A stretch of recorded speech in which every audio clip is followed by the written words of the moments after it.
ڕێگای ئەم ڕێگایی کە ئێمە گرتومانەتە بەر لە پێناوی ئەم ڕێگایە پێغەمبەران ماندوو بوون، لە پێناوی ئەم ڕێگایە شوێنکەوتووی پێغەمبەرەکان ماندوو بوون، بگرە لێیشان کوژراوە لە پێناوی ئەم ڕێگایە. ئەم ڕێگایە ئاسان نییە خۆشەویستەکانم، ئەم ڕێگایە قوربانی ئەوێ، قوربانی ئەوێ ئەوەی کە خوا بە تۆ بەخشوێتی، خوای تەعالا داوات لێ ئەکات تۆ جارێکی تر لە پێناوی خوایە لێی ببەخشیتەوە تاوەکو خوای تەعالا زۆر گەورەترت پێ بدە، تاوەکو خوای تەعالا زۆر گەورەترت پێ بدە. خوای تەعالا نەفس و پارە و سەروەت و سامان و ئەمانەی بە تۆ بەخشیوە، داوات لێ ئەکات تۆ لێی ببەخشی، جیهاد بکەی، کۆشش بکەی بە نەفس، بە ماڵت، بە هەموو ئەوەی کە هەتە، تاوەکو خوای تەعالا لە پێناوی ئەو کۆششکردنە کە تۆ ئەیکەی بە ماڵ و بە نەفس، خوای تەعالا زیاترت پێ ببەخشێ، خوای تەعالا بەهەشتێکی هەتاییت پێ ئەبەخشێ. ئەوەیە مەسئلەکان خۆشەویستەکانم. پێغەمبەران هاتوون خۆیان قودوە بوون لە پێناوی ئەمە، خۆیان لە پێناوی ئەمە ناڕەحەتیان کێشاوە، دەربەدەریان کێشاوە، و هەموو ئەوەی کە مرۆڤایەتی ئەی کێشە لە ناڕەحەتەکان ئەوان بە چەند قات کێشاوانە. یعنی ئێمە لەوانەیە تا ئەم دەقا هەمان بێ، لەوانەیە کەسی نەمرد بێ لە کەسە زۆر نزیکەکانی، بەڵام پێغەمبەری خوا صلی الله عليه وسلم یەک مناڵی بۆ نەماوەتەوە لە فاتیمە زیاتر، و فاتیمەش خوای تەعالا پێی ئەفەرمێ لە پاش خۆت یەکەم کەس لە ئەهل و بەیتەکە دەگا پێتە فاتیمە. فاتیمەش دوای پێغەمبەر صلی الله عليه وسلم بە 6 مانگ وەفاتەکە. پێغەمبەری خوا صلی الله عليه وسلم کاتێک کە وەفات ئەکا براینە نەک هیچی نییە، بەڵکو خەرزارە، بە قەرزاری وەفاتەکە، و ئەو قەڵغانەی کە لە جیهادا بەکاری هێناوە خستوێتە بارمتە لە لای کابرایەکی جوولەکە لە پێناوی لە باتی قەرزێکە یان لە باتی چەند تەنەکە جۆیەک، چەند تەنەکەیەکی جۆ، قەڵغانی جەنگەکەی خستۆتە ڕەهن، خستۆتە بارمتە. پێغەمبەری خوا صلی الله عليه وسلم تێگەشتۆ کە ئەم دنیاە ئەگەر دەوڵەمەند بێ ئەبێ بەجێی بێڵی، ئەگەر کەسوکارت هەبێ ئەبێ بەجێی بێڵی، ئەگەر بە فەقیر و هەژاریش بیبەیتە سەر هەر ئەبێ بەجێی بێڵی، ئەگەر هەموو ئەم دنیاە ملک کوڕی تۆ بێ، برای تۆ بێ، عەشرەتی تۆ بێ، ئەبێ هەر بمری. کوان ئەوانەی کەوا وایە نەکرد 1000 کەس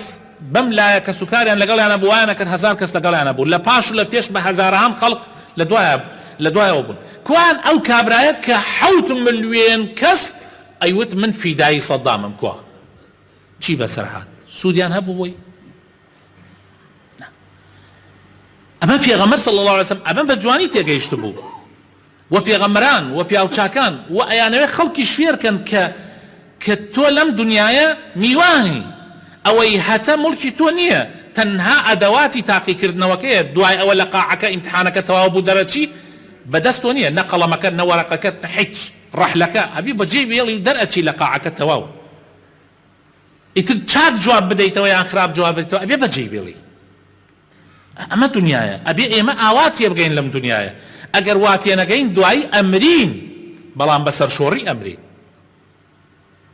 جا خوای تەعالا ئەوێ وەڵامی ئەم پرسیارەت باتەوە کە تۆ چی بکەی تا سەرکەوتوو بی؟ والذین جاهدوا فينا لنهدينهم سبلنا. هل برواية پیغمبر صلى الله عليه وسلم لحديث صحيح أفرمي حجبت النار بالشهوات وحجبت الجنة بالمكاره. دور بري طبعا للروايات ترى حفتا، للروايات بخاري مسلمة حجبتا. پیغمبر خاص الله صلى الله عليه وسلم دور بري ئاگری جهنم دراوە بە شەهوەت و ئارەزوو و حەزەکان، ئەوەی کە ئینسان حەزی لێیەکە ظاهیر هەڵخەڵەتیان ڕاکە، دەوروبەری گیراوە، و دەوروبەری بەهەشتیش گیراوە بە ناڕەحەتیەکان، بە ناخۆشیەکان. بۆیە ئینسانی مسلمان ئەزانێ ئەم تۆزێک ماندوو ئەبێ یان تۆزێ ناڕەحەت ئەبێ یان بەیانیان زوڵەسێ کە خەڵک هەمووی لە تۆی جیایەت، دنیا سادە، ئەم هەڵ ئەسێت و بان خۆی ئەداتە لاو، کارەبا نییە و ئاوی گەرم نییە و ئەمە ڕوا دەست نوێژەگریان ئەگەر پێویستی بە خۆشوردن بێ خۆی ئەشوا و ئەڕوا بۆ مزگەوت ئەم ناڕەحەتیانە، و لەم جۆرە ناڕەحەتیانەی تریش کە دێتە ڕێگای. هەموو ئەمانە خۆشەویستەکانم ڕاستە ئەمە ناخۆشی تایە ظاهیرەکەی، بەڵام ئەمە دەوروبەری بەهەشتە. ئەمەتی ئەپەڕێنی ئەچتە بەهەشت ئەو ڕابواردنە ظاهیریە کە هەیە ئەو لەزەت و چێژە ظاهیریە کە هەیە کە لە ڕاستیە یعنی ئەو چێژەش ئەوە نییە کە لە ڕاستیە بڵێ زۆر زۆر خۆش بێ یعنی ئەوانەی کە عەرەقخۆرن چی لەزەتێک لە من و تو زیاترە بنی ئێمە خواردنێک خواردنەوەیەک ئەخۆین حەڵاڵە ئەو خواردنەوەیەک ئەخوا حرامە هینەکەی ئەو تاڵە پیسە بۆگەنە هینەکە ئێمە پاکە و شیرینە و خۆشە بەڵام هینەکە ئەو حرامە هینەکە ئێمە حەڵاڵە حرامەکە جوانەوە بۆ تۆ ظاهیرەکەی یەکێ نەزانی ئەڵێ ئەمە جوانە ئەوەیە شەهوەتەکەی خەڵەتان تێتی کابرا گۆشتی بەرازەخوا بەرازی پیس یعنی تەماشاکە بەراز بەو هەموو پیسیە ئەوە ئەخوا بەڵام ئێمە مەڕ کاور مەسەن ئەگەر هەر زۆرتر ڕۆیتە مەسەن حەیواڵاخێکی پاک وەکو مانگا وەکو گا یعنی ئەمانە فەرقەکەی تەماشاکە یعنی خۆ ئێمە شەر گۆشتە خۆین ئەو شەر گۆشتە خوا بەس ئەو پیسەکە ئەخوا شەهوەتەکەی جوانی کردوتۆ لە لای وا ئەزانێەوە جوانە سبحان الله ئەو زیناکە بە زینا و بە ڕێگای حرام خۆی تێرەکە ئێمەش بە ژنهێنان و بە ڕێگای حەڵاڵ خۆمان تێرەکەین کاممان بردمانەتەوە ئەو تووشی نەخۆشی پیس ئەنواع و ئەشکال خراپە ئەبێ ئێمەش پاک و خاوێن و ماڵ و مناڵێکی پاک و ڕێک و پێک یعنی سیرکە خۆشەویستەکان ئەو شەهوەتی ئەوێ شەهوەتی خۆی لەگەڵ نێرا تێرکە نێر لەگەڵ نێرا و مێ لەگەڵ مێیە کە حەیوانی شوانیە حەیوانەکانی شوانین بەڵام ئێمە بەو شێوە ئەژێین کە خوای تەعالا ژنی بۆ پیاو دروست کردەوە و پیاوی بۆ ژن دروست کردەوە خێزان دروستەکەین و ماڵ و مناڵ دروستەکەین کامیان پاکە کامیان جوانە بەس چی ئەوە شەهوەتەکەیە ئارەزۆکەیە ئارەزۆ لارەکەیە